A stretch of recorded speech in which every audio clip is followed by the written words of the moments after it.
Hello everyone, triple bond পাঠশালার last night fight অর্থাৎ হচ্ছে কি আধুনিক পদার্থবিজ্ঞানের সূচনা ফিজিক্সের এই পার্ট থেকে যে সিকিউগুলো এসেছে সেগুলো আমরা সলভ করব এবং তোমাদের জন্য হেল্পফুল হতে যাচ্ছে।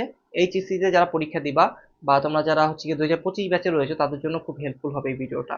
তো চলো আমরা বেশ কিছু সিকিউ সলভ করবো, আশা করি আমার সাথে তোমরা যদি করো ইনশাল্লাহ হচ্ছে কি এরপর থেকে সিকিউ নিয়ে আর ঝামেলা হবে না এই অধ্যায়ে। তো দেখো, প্রথমত হচ্ছে গিয়ে আধুনিক পদার্থবিজ্ঞানের সূচনা পাঠতে হলে আমাকে বেশ কিছু সূত্র জানতে হবে। তো চলো এই অঙ্কটা করার আগে আমরা বেশ কিছু সূত্র জেনে আসি। তো তুমি জাস্ট আমার সাথে লিখো, সূত্রগুলো লিখে রাখো, দেন আমরা প্র্যাকটিস করবো, সে সময় সবকিছু বলে দিব। তুমি দেখো 1 নম্বর সূত্র, L equal L naught root over 1 - b² / c²। Okay, এটা একটু মাথায় রাখবো ভালো করে। আচ্ছা, তো এরপরে দেখো 2 নাম্বারটা, আমরা যদি এরপরে দেখি m equal m naught root over 1 - b² / c²। এরপর 3 নাম্বার, আমরা যদি দেখি একটু T equal T naught by root over 1 - b² / c²। এখন সূত্র মনে রাখার একটা সঠিক উপায় হচ্ছে গিয়ে এখানে হচ্ছে গিয়ে b²/c² আছে, এখানেও b²/c², এখানেও b²/c² রয়েছে। তো এইটা একটু কৌশলী মনে রাখবে। এখন এটা আসলে কি, এল মানে হচ্ছে গিয়ে চলমান দৈর্ঘ্য, এল নট যেটা আছে সেটা হচ্ছে গিয়ে স্থির দৈর্ঘ্য যেটা বা আদি দৈর্ঘ্য। এম মানে চলমান ভর, এম নট মানে হচ্ছে গিয়ে স্থির ভর, আর বি মানে হচ্ছে গিয়ে গতিবেগ যেটাকে বোঝাচ্ছে, আর টি টি মানে হচ্ছে গিয়ে ধরো পৃথিবীর পৃথিবীর সাপেক্ষে যে সময়টা সেটাকে বলা হয় টি, অর্থাৎ চলমান সময়। আর টি নট যেটা নবযানে থাকবে মানুষ বা হচ্ছে গিয়ে মহাকাশে থাকবে সেইটাকে বলা হয় হচ্ছে গিয়ে কালক্ষেপণ বা হচ্ছে গিয়ে সময়, সেই নবযানের সময়। আর ভি হচ্ছে গিয়ে বেগ, আর সি হচ্ছে গিয়ে আলোর বেগ। এগুলো একটু মনে রাখবা। তো এরপরে কি হবে, আমরা যদি 4 নম্বর সূত্র দেখার ট্রাই করি। দেখো, যদি তোমাকে ই কে মানে শক্তি, শক্তি সূত্রটা কি আসলে, শক্তির আপেক্ষিক শক্তি, এটা কি বলা হচ্ছে আপেক্ষিক শক্তি, কিন্তু আপেক্ষিক শক্তির কথা বলে আপেক্ষিক শক্তি। এই আপেক্ষিক শক্তি হচ্ছে গিয়ে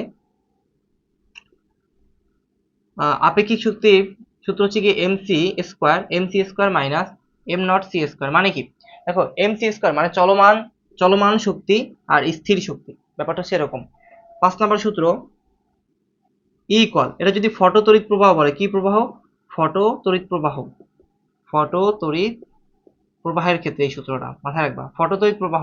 যদি বলে ইকুয়াল কার্যাপেক্ষক প্লাস কে ম্যাক্স, মানে কি, ধরো তুমি কোনো একটা ইলেকট্রনকে আলোর শক্তি দিবা, হ্যাঁ, আলো ফেলাবা তার উপরে। তো যে শক্তির জন্য ওই ইলেকট্রনটা ওর জায়গা ত্যাগ করবে বা জায়গায় থাকবে, তো সেই শক্তিটাকে বলা হচ্ছে গিয়ে তোমার ফটো তড়িৎ প্রবাহের শক্তি। অর্থাৎ যে প্রবাহের ফলে, অর্থাৎ কে ম্যাক্স মানে কি, সর্বোচ্চ যে প্রবাহের ফলে একটা ইলেকট্রন সরে যায় তাকে বলা হচ্ছে ফটো তড়িৎ প্রবাহের শক্তি। তো এখন এখানে হচ্ছে গিয়ে কার্যাপেক্ষক অর্থাৎ যে শক্তির কম বেশির কারণে ইলেকট্রনটা থেকে যাবে বা পড়ে থাকবে সেটা হচ্ছে এক ধরনের কার্যাপেক্ষক। তো দেখো এখানে ই ইকুয়াল লিখতে পারি এইচ সি বাই ল্যামডা, বা ই ইকুয়াল লেখা যায় এইচ এফ, এফ সমান সি বাই ল্যামডা লেখা যায়। এবার দেখো কার্যাপেক্ষক সমান কি লেখা যায়, কার্যাপেক্ষক সমান আমরা এখানে লিখতে পারি এইচ এফ নট। এই এফ নট হচ্ছে গিয়ে সূচন কম্পাঙ্ক, এটা ইকুয়াল লেখা যায় সি বাই ল্যামডা নট, এরকম কিছু লেখা যায়। মনে রাখবা, মানে কার্যাপেক্ষক ইকুয়াল এগুলো লেখা যাচ্ছে, তারপর ই ইকুয়াল এগুলো লেখা যাচ্ছে। কে ম্যাক্স, যদি কে ম্যাক্স হয় তাহলে তুমি মনে রাখবা half m v max square. Okay, এখন কথা হচ্ছে যদি একটা ইলেকট্রনকে আমি সরাতে যাচ্ছি না, ইলেকট্রনটাকে যতই তড়িৎ প্রবাহ দেই না কেন ওই ইলেকট্রনটাকে আমি ওইখানেই রেখে দিতে যাচ্ছি, এটাকে বলা হয় নিবৃত্তি সূত্র। কি সূত্র, নিবৃত্তি সূত্র। অর্থাৎ নিবৃত্তি বিবরণের জন্য আমি ওই বলটাকে ওই ইলেকট্রনটাকে ওইখানেই রেখে দিতে পারি। তো এই জন্য বলা হয় ইবি, অর্থাৎ কে ম্যাক্স ইকুয়াল ইবি নট। এই ই ভি নট যেটা আছে এটাকে বলা হয় নিবৃত্তি বিভব। কি বিভব, নিবৃত্তি বিভব।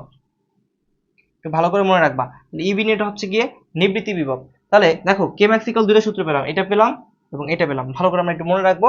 এখন চলো আমরা অঙ্কের ভিতরে যাই। আশা করি তোমরা এগুলো টাস্ক দেওয়া আসো, তারপরে দেখাই দিলাম। বাট কথা হচ্ছে গিয়ে আমরা যেহেতু সিকিউ সলভ করতেছি, আমরা বেসিক ক্লাস করতেছি না, এটা সিকিউ সলভ। তো চলো, প্রথমত অঙ্কটাই বলেছি কি, দেখো সূচন তরঙ্গ দৈর্ঘ্য নির্ণয় করো, সূচন তরঙ্গ দৈর্ঘ্য বলছে। তাহলে তুমি দেখো এই অঙ্কটার ভিতরে একটা 1.4 ইলেকট্রন ভোল্ট দেওয়া আছে, 8.5 × 10⁻10 হার্টজ দেওয়া আছে, এবং পরীক্ষাগারে 1.5 বলে একটি ব্যাটারি আছে। তো এই জিনিসগুলো দিছে, দেওয়ার পর আমার বলছে সূচন তরঙ্গ দৈর্ঘ্য নির্ণয় করতে। সূচন তরঙ্গ দৈর্ঘ্য কিসের ভিতরে পাওয়া যায় দেখো তো, ই ইকুয়াল কার্যাপেক্ষক প্লাস কে ম্যাক্স, এটার ভিতরে। তো এইখানে এই কার্যাবেক্ষকের ভিতরে কি আছে, সূচন কম্পাঙ্ক আছে এবং সূচন তরঙ্গ দৈর্ঘ্য আছে। কেমনে আছে দেখেন, এই কার্যাবেক্ষক ইকুয়াল লেখা যায় কি এইচ এফ নট, এটা হচ্ছে সূচন কম্পাঙ্ক, বুঝলাম। এখন এইচ এফ নট মানে লেখা যায় কি সি বাই ল্যামডা নট, এটা লেখা যায় না? তাহলে h into c by lambda naught লেখা যাচ্ছে এখানে। তুমি এখন কি করবে এখান থেকে, দেখো এখানে কে ম্যাক্স তুমি জানো 1.4 ইলেকট্রন ভোল্ট, এখানে কে ম্যাক্স কত জানো তুমি 1.4 ইলেকট্রন ভোল্ট তুমি জানো কে ম্যাক্স। তাহলে তুমি এখানে কি করবা, এখানে তুমি লিখতে পারো বা ই, এখানে এইভাবে লেখা যায় এইচ সি বাই ল্যামডা লেখা যায়। এবার তুমি কার্যাবেক্ষক রেখে দিলা, এই কে ম্যাক্স, কে ম্যাক্স বলতে কি দেখো এই যে কে ম্যাক্স দেওয়া আছে 1.4 ইলেকট্রন ভোল্ট, কে ম্যাক্সকে আমরা লিখতে পারি ইবি, ইবি আকার লিখতে পারি, তাই না? তো এখন আমরা এখান থেকে যে কাজটা করতে পারি, এইচ এর মান জানি 6.626 into 10 to the power 34 into 3 into 10 to the power 8, ল্যামডার মান আমরা কি ল্যামডার মান জানি না, এখান থেকে আমরা ল্যামডার মান জানি না। তাহলে আমরা দেখে নেই তো, ওয়েট ইকুয়াল এই হিসাব, আচ্ছা আমরা এটাকে পুরো সূত্র না ভাঙালেও পারি, এই সূত্রটাকে পুরো না ভাঙালেও পারি, আমরা ইকুয়াল এই হিসাব লিখতে পারি, আমরা ইকুয়াল কি লিখতে পারি এই হিসাব লিখতে পারি। কিরকম এই হিসাব লিখতে পারি, দেখো এফ এর মান দেওয়া আছে, হার্টস এর মান দেওয়া আছে, তাহলে আমরা এত দূর যাবো কেন, দেখো এইচ আমরা লিখতে পারি এই 6.626 into 10 to the power 4, F এর মান জানি 8.5 into 10 to the power 10 equal কার্যাবেক্ষক রেখে দিলাম, কারণ এর ভিতরে সূচন তরঙ্গদৈর্ঘ্য আছে ইলেকট্রন ভোল্ট ই, এখানে দেখো 1.4 ইলেকট্রন ভোল্ট পেয়েছি, 1.4 ইলেকট্রন ভোল্ট, এটাকে যদি আমি 1.66 ইন্টু 10 টু দি পাওয়ার 19 দ্বারা ভাগ গুণ দেই, তাহলে এটা কিসে কনভার্ট হয়ে যাবে, এটা হচ্ছে গিয়ে শক্তিতে কনভার্ট হয়ে যাবে। তো এরপরে বা এটা আমরা গুণ করব, এই অংশটা গুণ করব, এই যে এই অংশটা গুণ করব, গুণ করে এখান থেকে বিয়োগ করব, এই অংশটা গুণ করে লিখবো, এবার এই পাশে এনে এটাকে বিয়োগ করবো, এই অংশটুক বক্সটুক বিয়োগ করে দিব, তারপরে যেটা পড়ে থাকবে সেটা হচ্ছে গিয়ে কার্যাবেক্ষক পড়ে থাকবে।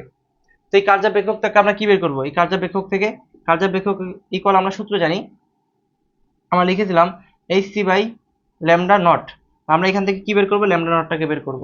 কেমনে বের করব, এই কার্যাবেক্ষকের এখান থেকে একটা মান পাবো না, এখান থেকে একটা মান পাবো, সেই মানটা এখানে বসাবো, বসাইছি, কার্যাবেক্ষকের মানটা এখানে বসাবো, বসানোর পরে এখানে এইচ এর মান আমরা জানি 6.626 into 10 to the power 34 into c, c কত জানি 3 into 10 to the power 8, lambda naught আমরা জানি না, বের করব, ল্যামডা নট আমরা বের করব। তাহলে এখন কি করব, এই ল্যামডা নট এখানে চলে যাবে, এই বক্স এখানে চলে আসবে, এর পরের লাইনে উপরে আমরা ক্যালকুলেশন করব, এই উপরে একটু ক্যালকুলেশন করব এবং নিচে এই ল্যামডা নটের জায়গায় এই বক্সটাকে নিয়ে আসবো, অর্থাৎ কার্যাবেক্ষকের মানটাকে নিয়ে আসবো, তাহলে আমরা ল্যামডা নট এখান থেকে বের করতে পারবো। তোমরা এই ক্যালকুলেশন করে একটু বসাই নিবা, আশা করি পারবা।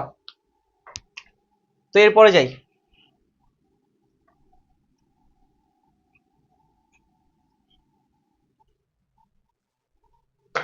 আচ্ছা এরপর দেখো মিনাকি কোনোভাবে উক্ত পরীক্ষার প্রাপ্ত ফটোপ্রবাহ ব্যাটারির সাহায্যে বন্ধ করতে পারবে, এরকম একটা অঙ্ক আছে, মিনাকি কোনো প্রবাহ বা কোনোভাবে উক্ত পরীক্ষার প্রাপ্ত ফটোপ্রবাহ ব্যাটারির সাহায্যে বন্ধ করতে পারবে কিনা। এই ফটোপ্রবাহের কথা চলে আসলেই মাথার ভিতর চলে আসবে যে ধরো এখানে একটা ইলেকট্রন রাখা আছে, হ্যাঁ এখানে একটা ইলেকট্রন রাখা আছে, আমি এখান থেকে ফটো তড়িৎ প্রবাহ দিছি, আলো দিছি, আলো দেওয়ার ফলে এই ইলেকট্রনটা কম্পিত শুরু হবে। এখন এই ইলেকট্রনটা যে শক্তিতে কম্পিত হওয়া শুরু করবে সেটা হচ্ছে 1.4 ইলেকট্রন ভোল্ট, 1.4 ইলেকট্রন ভোল্ট। এখন বলে দিচ্ছে পরীক্ষাগারে 1.5 ভোল্ট একটি ব্যাটারি আছে, তাহলে বলছে ব্যাটারির সাহায্যে বন্ধ করতে পারবে কিনা, তার মানে এই যে ইলেকট্রনটা আছে এই ইলেকট্রনটা যে চলে যাবে শক্তির প্রয়োগ করার ফলে, ইলেকট্রনটা কি চলে যাওয়াটা আটকাতে পারবে এই ব্যাটারিটা, সেইটা আমাদেরকে প্রমাণ করতে বলছে। তাহলে দেখো আমি যদি একটা ব্যাটারিতে আলোর প্রবাহ ফেলি বা এখানে যদি আলোর প্রবাহ ফেলি, তাহলে এটার ভিতরে যে শক্তি হচ্ছে 1.4 ইলেকট্রন ভোল্ট, তো আমার ব্যাটারি হচ্ছে 1.5 ভোল্টের, এখন 1.5 ভোল্টের ভিতরে কি পরিমাণ শক্তি সে রেখেছে সেটা আমাদেরকে জানতে হবে না। যদি সে তার ভিতরে শক্তি এটার থেকে বেশি রাখে, যদি এই 1.5 ভোল্টের শক্তি এটার থেকে বেশি হয় তাহলে সেই ইলেকট্রনটাকে আটকায় রাখতে পারবে, আর যদি এই 1.5 ভোল্টের শক্তিটা 1.4 এর থেকে কম হয় তাহলে কি করবে, এই ইলেকট্রনটাকে সে আটকায় রাখতে পারবে না। তাহলে আমরা দেখি এই 1.5 ভোল্টটাকে আমার কিসে কনভার্ট করতে হবে, শক্তিতে কনভার্ট করতে হবে। দেখো আমরা জানি ইবি, ইবি ইকুয়াল কি হবে 1.5, বি মানে 1.5, ই মানে কি, তাহলে ই মানে হচ্ছে কি একটা ইলেকট্রনের charge 1.16 into 10 to the power 19 coulomb. এখন এটা গুণ দিলে আমরা যে মানটা পাবো, আমরা এখান থেকে কত পেতে পারি, আমরা একটু ক্যালকুলেটরে করি।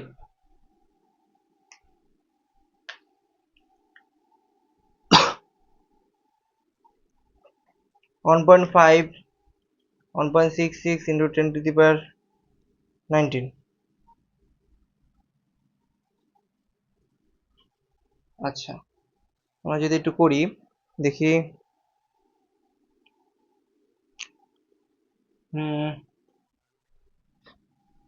আচ্ছা, এটা সহজ ব্যাপার। এখান থেকে আমরা যেটা পাবো, এটা গুণ করলেও যেটা, না করলেও একই কথা। তো আমরা যদি বসাই, দেখেন 1.5 এইটার সাথে যদি আমরা এইটাকে যদি গুণ না করে শুধু ই রেখে দিই, তাহলেও তো হয়, তাই না? তাহলে দেখেন আমরা যেটা পাচ্ছি 1.5 ই, তার মানে এখানে যে 1.4 ইবি পেয়েছিলাম আর এখানে পেয়েছি 1.5। 1.5 এর থেকে এটা কি ছোট না? তাহলে যেহেতু 1.5 ছোট, তাহলে আমরা বলে দিতে পারি যে ফটো প্রবাহ ব্যাটারির সাহায্যে বন্ধ করতে পারবে। কেন পারবে? কারণ আমরা যে ব্যাটারির শক্তিটা পেয়েছি 1.5 ই, সেটা হচ্ছে গিয়ে এই 1.4 এর থেকে অনেক ছোট, মানে বড়। তাহলে বড় যদি হয় তাহলে কি করতে পারবে? এখান থেকে ইলেকট্রনটাকে যেতে দিবে না, আর ফটো তড়িৎ প্রবাহ কি করতে পারবে? বন্ধ করতে পারবে। ওকে, আশা করি ক্লিয়ার। এতটুকুই ছিল এটার অ্যান্সার। এরপরে চলো, এরপরে আমরা পরবর্তী সৃজনশীলটা করি, এবং এই সৃজনশীলটা ছিল রাজশাহী বোর্ড 19। কোনটা ছিল? রাজশাহী বোর্ড 22 ছিল, রাজশাহী বোর্ড 22।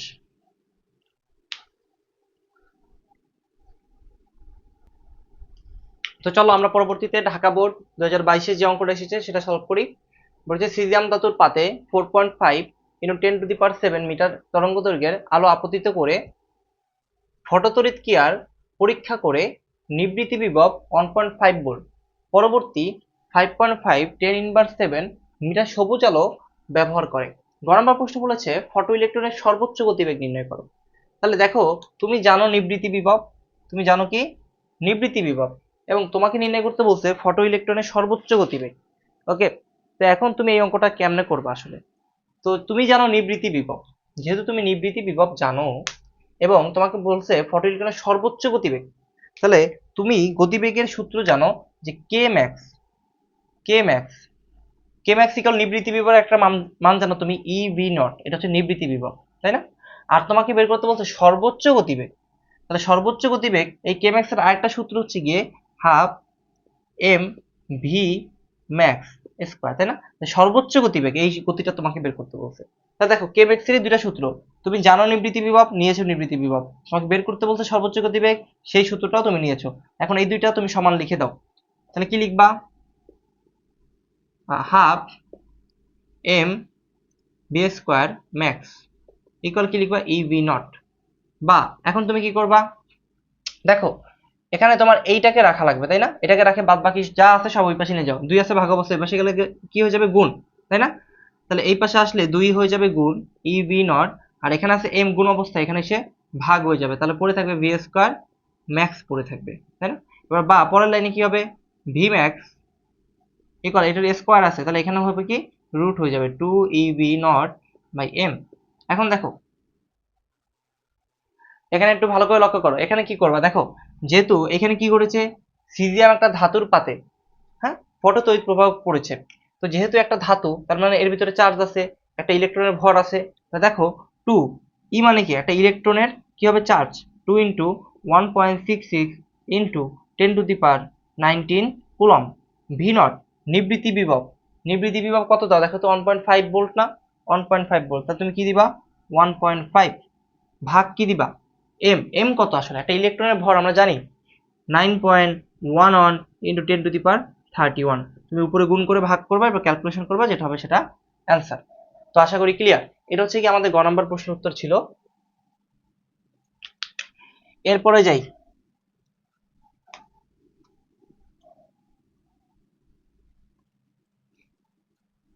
দেখো সবুজ আলো ব্যবহার করে তড়িৎ প্রবাহ ঘটবে কিনা। আচ্ছা, তড়িৎ প্রবাহ কখন ঘটবে? দেখো যদি আমরা মোট আমাদের যে শক্তি থাকে, মোট যে শক্তি ই, হ্যাঁ, মোট যে ফোটনের শক্তি, সেই ই যদি বড় হয় কার থেকে? কার্যাপেক্ষকের থেকে, ফাই এর থেকে। যদি কার্যাপেক্ষকের থেকে বড় হয় তখন সেখানে কি করবে? সবুজ আলো ব্যবহার করে তড়িৎ প্রবাহ ঘটবে কিনা। যদি ই বড় হয় তখন তড়িৎ প্রবাহ ঘটবে, যদি ফাই বড় হয় তখন তড়িৎ প্রবাহ ঘটবে না। কেন ঘটবে সেটাও বুঝিয়ে দিই। ধরো এটা একটা পাত, এই পাতের উপরে তুমি আলো ফেললা, আলো ফেলার পরে এখান থেকে ইলেকট্রনটা চলে গেল, যদি ইলেকট্রনটা চলে যায় তখন সেখানে কোনো তড়িৎ প্রবাহ ঘটবে না। কেন ঘটবে না? সে তো চলেই গেছে ইলেকট্রন। তো এখন এইটা কখন হয় না আসলে? দেখো, কার্যাপেক্ষকের মান যদি ফাই এর মান যদি বেশি হয়ে যায়, ফাই এর মান যখন বেশি হয়ে যাবে তখন ইলেকট্রনটা চলে যাবে এখান থেকে। আর যদি এই ই এর মানটা বেশি হয় তাহলে সেই ইলেকট্রনটাকে ধরে রাখতে পারবে। ইলেকট্রন কি করতে পারবে? ধরে রাখতে পারবে। ব্যাপারটা হচ্ছে এরকম। যাই হোক, এখন দেখি আমরা এটা বুঝে নিছি, তাহলে আমাদের প্রমাণ করতে হবে ই আর কার্যাপেক্ষক। তাহলে দেখো, ই মানে স্বাভাবিক শক্তি, ই কে, এটা গ নাম্বার। হ্যাঁ, ই মানে স্বাভাবিক শক্তি। দেখো কিরকম, আমরা জানি ইকুয়াল, যেহেতু হচ্ছে গিয়ে সবুজ রঙের তরঙ্গ দৈর্ঘ্য, তাই না? দেখো পরবর্তী সবুজ আলো ব্যবহার করে, তাহলে এই সবুজ আলোর জন্য কতটুকু শক্তি আছে দেখো তো। আমরা জানি h c by lambda, equal h c by lambda. H মানে 6.626 ইন্টু 10⁻34, সি আলোর বেগ 3 ইন্টু 10⁸8। ল্যামডা কত? ল্যামডা দেখো সবুজ আলোর তরঙ্গ দৈর্ঘ্য জানি 5.5 ইন্টু 10⁷। এখান থেকে ক্যালকুলেশন করো, ক্যালকুলেশন করার পর একটা মান পাবে। এরপরে এরপরে দেখো, এটা তো সবুজ আলোর জন্য আমরা শক্তি পেয়ে গেলাম। এখন দেখো আমাকে বলছে ব্যবহার করে তড়িৎ প্রবাহ ঘটবে কিনা। এখন তড়িৎ প্রবাহের জন্য আমার কি বের করতে হবে? তড়িৎ প্রবাহের জন্য কার্যাবেক্ষক বের করতে হবে। কারণ তড়িৎ প্রবাহ ঘটবে কিনা, এখান থেকে শক্তি, সবুজ আলোর তরঙ্গ দৈর্ঘ্য শক্তি পেয়েছি। এখন আমরা ওই তড়িৎ প্রবাহের একটা কার্যবেক্ষক বের করব, তাহলে আমরা তুলনা করে দেখতে পারবো আসলে। তো দেখো, আমরা জানি কি ই ইকুয়াল তড়িৎ প্রবাহের ক্ষেত্রে তড়িৎ প্রবাহ, তড়িৎ প্রবাহ তড়িৎ প্রবাহের ক্ষেত্রে ই ইকুয়াল কার্যাবেক্ষক, তারপর কি হবে দেখো। এখন কি আমি হাফ, আমরা কি কে ম্যাক্স, আমরা কে ম্যাক্স দিব, ঠিক আছে। এখন কে ম্যাক্স এর জায়গায় কত দিব? দেখো আমার এখানে নিবৃত্তি বিভব আছে, তাহলে এখানে আমরা নিবৃত্তি বিভবের সূত্র দিব। কে ম্যাক্স এর জায়গায় কি দিব? ইবি নট, এটা দিব। এখন দেখো ই আমরা জানি ই মানে হচ্ছে গিয়ে এইচ সি বাই ল্যামডা। আমরা কার্যাবেক্ষক বের করব। আমরা ই জানি, ই কত জানি, ভি নট কত জানি, 1.5, 1.5 ইন্টু 1.66 ইন্টু 10⁻19। এরপর আমরা কি করব? এক্স এর মান জানি 6.626 ইন্টু 10⁻34, সি এর মান জানি 3 ইন্টু 10⁸8, ল্যামডার মান জানি। দেখো তড়িৎ প্রবাহের ক্ষেত্রে ল্যামডার মান কত ছিল? 4.5 ইন্টু 10⁻7 বসাইলাম। এরপরে এইটা যেটা আছে এটাকে এই পাশে নিয়ে আসো, বিয়োগ হয়ে যাবে 1.5 ইন্টু 1.66 ইন্টু 10⁻19 যদি হয় ইকুয়াল কি পড়ে থাকবে? 5 পড়ে থাকবে। তুমি এতটুকু ক্যালকুলেশন করবা, এতটুকু ক্যালকুলেশন করে এতটুকু গুণ করবা, গুণ করে বিয়োগ করে দিবা, যেটা আসবে সেটা হচ্ছে গিয়ে ফাই এর মান পাবা। যদি ফাই এর মান, যদি ফাই এর মান ছোট হয় আর ই এর মান যদি বড় হয়, অর্থাৎ ই এর মান যদি বড় হয় ফাই এর থেকে, ই এর মান যদি বড় হয় কার থেকে? ফাই এর থেকে, তাহলে এখানে কি ঘটবে? এখানে হচ্ছে গিয়ে তড়িৎ প্রবাহ ঘটবে। আর যদি এই ফাই এর মানটা এরকম হয়, ফাই এর মানটা যদি বড় হয় আর ই এর মানটা যদি ছোট হয়, তাহলে এখানে তড়িৎ প্রবাহ ঘটবে না। কেন ঘটবে না? যে ফাই এর মান বেশি হয়ে যায়, ইলেকট্রনটা ছুটে চলে যাবে। আর ইলেকট্রনটাকে রাখতে হলে কি করতে হবে? ই এর মান বেশি করতে হবে, আর যার ফলে বিদ্যুৎ প্রবাহ ঘটবে। আশা করি ঢাকা বোর্ড 22-এর অঙ্কটা তোমরা ক্লিয়ার। চলো আমরা এখন হচ্ছে গিয়ে কুমিল্লা বোর্ড 22-এ যে অঙ্কটা এসেছিল সেটা করে ফেলি। দেখো খুব সুন্দর একটা অঙ্ক। একজন মহাকাশ শূন্যচারী 25 বছর বয়সে 1.8 ইন্টু 10⁸8 মিটার পার সেকেন্ড বেগে গতিশীল একটি মহাশূন্য যানে চড়ে মহাকাশে গেলেন। পৃথিবীর হিসাবে 30 বছর পর ফিরে আসলেন। অর্থাৎ একটা বেগ নিয়ে কত বছর বয়সে সে মহাশূন্যে গিয়েছিল? অর্থাৎ সে গিয়েছিল 25 বছর বয়সে 1.8 ইন্টু 10⁸8 এই বেগটা নিয়ে, এবং কত বছর পর ফিরে আসলেন? 30 বছর পরে ফিরে আসলেন। তো আমরা এই লাইনগুলো একটু ফাইন্ড আউট করব, এই লাইনটা একটু ফাইন্ড আউট করব। তো ফাইন্ড আউট করে রাখলাম। দেখো প্রথম প্রশ্নটায় বলেছে পৃথিবী থেকে পরিমাপকৃত গতিশীল মহাশূন্য যানটির দৈর্ঘ্য কত ছিল, এবং পৃথিবীতে মহাকাশ যানটির দৈর্ঘ্য ছিল 80 মিটার। বলছে গতিশীল মহাশূন্য যানটির দৈর্ঘ্য কত। আমরা দৈর্ঘ্যের সূত্র পড়েছিলাম এরকম, দেখো তো, L equal L naught root over 1 minus B square by C square, এটা পড়েছিলাম। বলেছে গতিশীল মহাশূন্য যানটির দৈর্ঘ্য কত, তাহলে গতিশীল দৈর্ঘ্য হচ্ছে এটা। আর আমার যানটির দৈর্ঘ্য দেওয়া ছিল, পৃথিবীতে মহাকাশ যানটির দৈর্ঘ্য দেওয়া ছিল, আদি দৈর্ঘ্য কোনটা দেওয়া ছিল? এল নট। আমরা এইটা বের করবো, তাই না? এল বের করবো। যদি বলতো হচ্ছে কি আদি দৈর্ঘ্য বের করো, তখন আমরা এল নট বের করতাম। ওকে, যেহেতু বলছে গতিশীল মহাশূন্য যানটির দৈর্ঘ্য, তাহলে আমরা এল বের করবো। তাহলে এল নট কি দেওয়া আছে? 80 রুট ওভার 1 মাইনাস বি কত, বেগ কত দেওয়া আছে দেখো তো, 1.8 ইন্টু 10⁸8 বসাও, 1.8 ইন্টু 10⁸8, আর নিচে হবে গিয়ে সি আলোর বেগ 3 ইন্টু 10⁸ 8 হোল স্কোয়ার। ওকে, এটা স্কোয়ার। তাহলে তুমি কি করবা, তুমি সুন্দর করে উপরে উপরে যে কাজটা করবা, উপরে হচ্ছে স্কোয়ার করবা, নিচে স্কোয়ার করবা, তারপর অন থেকে বিয়োগ করবা, রুট করবা, দেন এই 80 গুণ দিয়ে দিবা, তারপর যেটা আসবে সেটা হচ্ছে গিয়ে আনসার ক্যালকুলেশন করে নিবা। এরপরে দেখো কি বলছে, মহাকাশ শূন্যচারীর পৃথিবীতে ভূপৃষ্ঠে 45তম জন্মদিন পালন করবে, সঠিকতা যাচাই করো। মহাশূন্যচারী পৃথিবীতে ভূপৃষ্ঠে 45তম জন্মদিন পালন করবে, এই প্রশ্নগুলো প্যাচ লাগে বেশি। তো দেখো প্যাচ লাগাবা না। দেখো এখানে একটা কথা বলছে, মহাকাশ শূন্যচারী 25 বছর বয়সে গিয়েছিলেন, এখন সে এমন একটা সময় চলে আসবে যাতে এসে সে 45তম জন্মদিন পালন করবে। বাট আসলে সে যখন 30 বছর পর আসছিল তখন তার 45 বছর পূর্ণ হয়েছে কিনা সেটা আমাদেরকে দেখতে হবে। যদি 45 বছর পূর্ণ হয়ে থাকে, হ্যাঁ, তাহলে 45তম জন্মদিন পালন করতে পারবে। তো সে গিয়েছিল 25 বছর বয়সে, আর পৃথিবী থেকে হিসাব করা হচ্ছিল যে সে 30 বছর পরে চলে আসছে। তাহলে দেখো, যেটা পৃথিবী থেকে হিসাব করা হয় মানে বছর যেহেতু, তাহলে আমরা সূত্র আসবে কি, আমরা গ নাম্বারটা করতেছি, তাহলে সূত্র আসবে T equal T naught by 1 minus B square by C square, এটা হবে। তো এটা যদি হয়, দেখো পৃথিবী থেকে যেটা হিসাব করবে সেটা হচ্ছে টি, আর যখন যে নবযানচারী কিসে বসে রয়েছে, মহাশূন্য বসে রয়েছে না, বা নবযানে চড়ে বসে রয়েছে, সে যেটা চড়ে বসে রয়েছে সেটা হচ্ছে গিয়ে তার সময়, তার সাপেক্ষে সময়। আর যখন পৃথিবী থেকে যেটা হিসাব করা হচ্ছে সেটা হচ্ছে কি শুধু টি। আর টি নট মানে কি, সে নবযানে চড়ে স্থির অবস্থায় যে চিন্তা ভাবনা করতেছে, আমার বয়স মনে হয় 25 হয়ে গেছে, 40 হয়ে গেছে, 50 হয়ে গেছে, সে চিন্তা করতেছে, সেটা হচ্ছে গিয়ে টি নট। তাহলে দেখো তো এখানে কি দিচ্ছে, পৃথিবীর হিসাবে 30 বছর পর ফিরে আসলেন, পৃথিবীর হিসাবে কি করছে, 30 বছর পরে ফিরে আসছে। তাহলে এইখানে আমরা কি করব, বের করব কি, টি নট বের করব, নবযানচারীর উপস্থিতি অনুযায়ী আমরা বের করব। তাহলে টি নট মানে কি, নবযানচারী চিন্তা করতেছে এখন আমার বয়স কত হয়েছে, পৃথিবী থেকে তো আমরা চিন্তা করেই ফেলছি যে 30 বছর হয়েছে, 30 বছর পর ফিরে আসছে। তো তাহলে আমার চিন্তা করতে হবে যে আমি যে নবযানে বসে রয়েছি আমার অবস্থাটা কিরকম, আমার অনুযায়ী বয়সটা কিরকম। তাহলে টি জানি আমরা কত, 30। ওকে, টি নট জানি না, রুট ওভার 1 মাইনাস বি কত, 1.8 ইন্টু 10⁸। এবার কি হবে, এরপর হচ্ছে গিয়ে সি স্কোয়ার 3 ইন্টু 10⁸ স্কোয়ার, এটা দিলাম।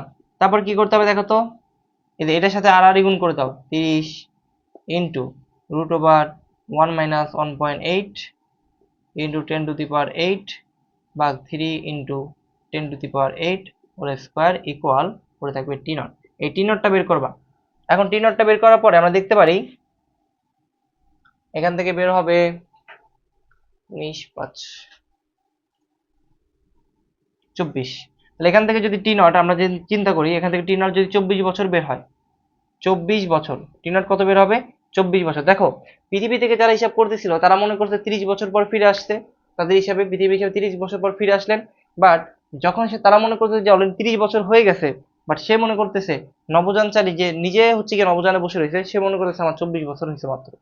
বুঝতে পারতেছো, তার মানে এটা হচ্ছে গিয়ে পার্থক্য। তাহলে বলছে মহাশূন্যচারী পৃথিবীতে ভূপৃষ্ঠে 45তম জন্মদিন পালন করবে কিনা, তাহলে সে গিয়েছিল 25 বছর বয়সে, মহাশূন্যচারী মনে করতেছে আমার 24 বছর হয়েছে, তাহলে 25 যোগ 24 তাহলে কত হবে, 49 বছর।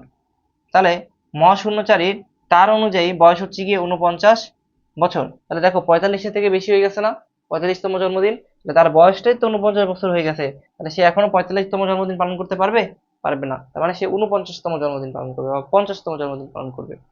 আশা করি ক্লিয়ার এই অঙ্কটা। তো চলো পরের অঙ্ক।